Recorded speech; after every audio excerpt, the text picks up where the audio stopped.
faut bien comprendre que lorsqu'on remet en question un certain nombre de bases et de consensus, il y a des réactions.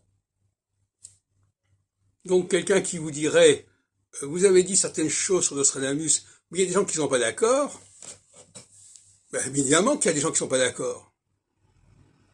Dans tous les domaines où on conteste certaines choses, il y a des gens qui résistent. Ça va de soi.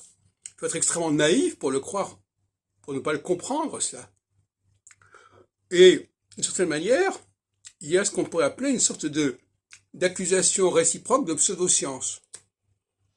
Ceux qui résistent parlent de pseudoscience pour désigner ce qui remet en question leur savoir, et, bien entendu, ceux qui remettent en question leur savoir parlent de pseudoscience et de pseudo-savoir. Donc, il faut quand même être au courant de ces problématiques et ne pas arriver comme ça de manière angélique en disant « Ah oui, il y a des gens qui ne sont pas d'accord, vos thèses sont controversées. » Bien entendu qu'elles soient controversées, puisqu'elles gênent. Et à partir du moment où elles gênent, il y a toute une apologétique qui va s'opposer à la critique. Tout comme la critique va démolir l'apologétique. C'est de bonne guerre.